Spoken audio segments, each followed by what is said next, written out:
Hello mga ka-legit Davercats! Another updates po tayo patungkol po sa issue or dun sa kaso, no? Sapagkat ang GMA Network at ang TVJ ay maghaharap na sa Marikina Regional Trial Court. Ano nga ba ang kaganapan sa balitang ito? But before that, if you haven't subscribed yet to my YouTube channel, please don't forget to like, share, and subscribe at i-hit mo na rin ang notification bell for more showbiz updates. Bago tayo magsimula, of course, sa ating mga updates ngayong araw, nais ko po muna magpasalamat sa lahat po ng mga legit viewers, subscribers, and legit Davercats po natin na lagi pong nag-aabang at nakaantabay sa mga videos natin. Bago tayo magsimula, mag-shoutout muna tayo. Sabi po nila, Anisa Print, shoutout daw po, and Mr. Frank Globio 7839, shoutout watching from Albay. Ayan, salamat po sa inyong palagi ang panonood. And now let's talk about our topic for today's video, sapagkat matapos nga pong idinig ang kaso, no, patungkol sa injunction sa pagpe-present ng witness ng Tape Incorporated at ni Miss Jenny Perez or ng TVJ sa Marikina Regional Trial Court, ay inaantay na lang nila this coming October. Sabi po kasi, according po sa ilan sa mga updates, is they need to wait po until October 28, 30 days po kasi yun bago po sila makakuha ng resulta dun sa injunction. Pero sa nakikita po natin parang may mga cryptic post na, may mga pasaring na itong si Mr. Joey De Leon na parang, or si Master Henyo na sinasabing they already won the battle, ano. Pero this time, ito na nga, matapos nga po na magharap po na ang TVJ, tangkampo po ng tape, maghain ng mga ebidensya, GMA Network naman po ang magpe-present ng witness at TVJ's Eat Bulaga Copyright Infringement Trial. Kasi para lang po sa kaalaman nating lahat na kasama po ang GMA sa mga hinabla or kinasuhan ng TVJ at ni Miss Jenny Perez patungkol po sa usaping copyright, no? At sila po ay pinagbabayad ng hindi lang milyon kundi bilyon dahil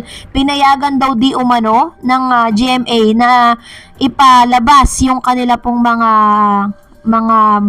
itong mga segment na kung saan nakikita po ang TVJ at ibang mga legit Davercats nang walang consent po ng mga talent. So ito po yung sabi ng Manila Bulletin: the first trial for the copyright infringement and unfair competition case filed by Tito Soto, Vic Soto, and Joey De Leon, known as TVJ and Jenny Perez, against the Television Production Exponent Incorporated or TAPE and GMA Network will start on Monday, October 23. So ibig sabihin po is maghaharap na po ang TVJ at ang GMA Network, no, at si Miss Jenny Perez patungkol sa usaping copyright. Ito po yung pinaka main case po kasi nila. Yung injunction kasi na inaantay po nila, yun po parang that is a TRO o temporary restraining order sa paggamit di umano ng titulong Eat Bulaga. Kaya nga po kung makikita natin sa mga segment po ngayon ng nitong generic Bulaga, they used to use the title EB Happy because this is gonna be the preparation kung sakasakaling dumating na injunction. Kasi ang gusto po kasi ng TVJ, habang nagkakaroon pa po ng process yung case na i-final po nila, hindi pa po pwedeng gamitin any of them, no? Parang ganun po yung ilan sa mga news ilan sa mga impormasyon patungkol dito na parang hindi nila pwedeng gamitin yung titulong Eat Bulaga. TVJ and Ferry filed the case last June for copyright infringement and unfair competition under Republic Act number 8293, otherwise known as Intellectual Property Code of the Philippines, with application of issuance of writ and preliminary injunction. Ito po yung pinaka main case na harapin po ngayon, ano, nito pong nasabing they are asking the court to issue an injunction to stop tape from replaying Eat Bulaga episode segment and audiovisual recording done before May 31 this year and using the title Eat Bulaga. Yun po yung dalawang bagay na pinaglalaban ng TVJ. Ayaw po nila na makikita nila yung kanilang mukha sa television na ginagamit po yung mga audios and visual recording bago po dumating yung May 31st ngayong taong 2023. Kasi nga 'di ba, 3 days po nilang ni-replay yon dahil nga naghahanap pa sila ng pwede nilang ipalit dito po sa mga nagpaalam na ito. The Marikina Regional Trial Court Branch 273 set the date after it finished the hearing in the writ of preliminary injunction part which was tackled first before the main case. Yun po yung unang kaso na tinakil po nila sa Marikina Regional Trial Court, which is sabi nga po ni Attorney Maggie Abraham Garduque na wala pa po sila sa main case. Doon pa lang po sila sa minor, no?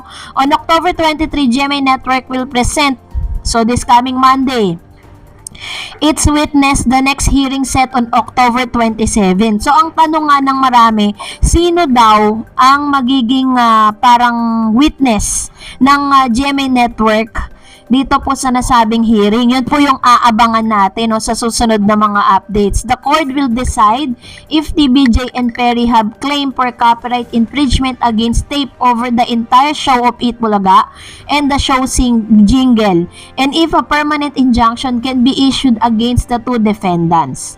It will also make a decision on TBJ and Perry's claim of unfair competition against tape over the use of Eat Bulaga name and logos. During the trial for the main case, TBJ and Perry, tape will no longer present any evidence as they have already adopted all the evidence presented during the injunctions hearings. So ito na. De Leon, Tito Soto, and Perry testified during the injunction hearing. Vic Soto was supposed to be presented as witness but the TBJ camp decided not to. Ayun. So kaya pala hindi na po siya nag-witness kasi hindi na rin siya pinayagan ng ni Tito Sen na mag-witness at ni Joey De Leon. So dahil dyan, magre-react muna tayo sa ilan sa mga komento ninyo patungkol po sa issue na ating po tinakal last kahapon. Sabi po ni Sunny Lawrence Ahero Pineda, sasabihin ng iba, premature daw kuno, but learn to read between the lines. Read within the lines. The mere fact that Joey De Leon wore shirt that bears the name Eat Bulaga instead of PAT means there is already decision that are favorable to TBJ. Syempre, as expected, magtatapon ng pera ang may-ari ng tape to prevent TBJ use Eat Bulaga name. True. Kasi 'di ba kung hindi, kumbaga parang makikita mo naman sa mga actions po nila, 'di ba? And Mr. Tony Santos on 1994 said, iginigiit din kasi ng tape lawyer na ang pinag-uusapan daw ng deadline ay 30 days, but may nagsabi na lawyer na hindi calendar days ang pinag-uusapan dito, kundi working days. Kaya di talaga umabot yung reply nila. Yun sa Marikina Regional Trial Court, ang pinag-uusapan dito ay yung ipapalabas ng replay shown EB without the permission of TBJ. Kapag nanalo sila dito, pwede silang humingi ng danyos sa tape at lalong lulubog ang financial ang tape, but sa tingin ko kasi medyo matagal pa ito, even if may decision na ang Marikina Regional Trial Court, dahil any of them can elevate it to Court of Appeals, at kung isa sa kanila ay di kumbinsido sa desisyon ng Court of Appeals, iaakyat yan sa Supreme Court at yun na ang final decision, kaya umabot pa ng 2024. True po yan, totoo yan, kasi kumbaga parang if any of them hindi sila sang-ayon dun sa naging desisyon po ng Court of Appeals, pupunta sila sa higher court which is the Supreme Court, na yun po talaga yung magde-decide, and mag-extend na naman po yan ng another year. Kaya talagang masasabi talaga, marami talagang nagsasabi na maaaring umabot pa ito hanggang next year bago pa po talagang tuluyan na yung pinakadanyos na pwedeng bayaran ng tape dito sa TBJ, medyo matatagalan pa yun. Pero yung injunction is ngayong month of October na po lalabas yun. And of course, another comments coming from Alila Flower. Premature pa para sabihin nabawi na nila ang titulong Eat Bulaga. Sa kanila, it's still haka-haka unless the court decides. So sa kanila, Kalinga and also IPO goes with the same decision. Let's not preempt the decision. Masakit kung decision goes otherwise. Pray tayo for the victory ng TBJ. Ayun. So ito naman po yung sabi po ni Miss Alila na chill lang muna tayo. Wag muna natin daw bilangin yung mga sisiw hanggat hindi pa napipisa ang itlog. Pero sabi nga ng ilan is parang nakikita na rin naman kasi natin na talagang victory na talaga ang TVJ for this injunction case kasi marami na silang ipinakita ng mga and base po sa mga news online na pinagkakatiwalaan ng ilan na talagang the favor goes to TVJ. And that's it for today. For more videos and updates, please don't forget to like and subscribe for more updates. Thank you for watching. God bless everyone.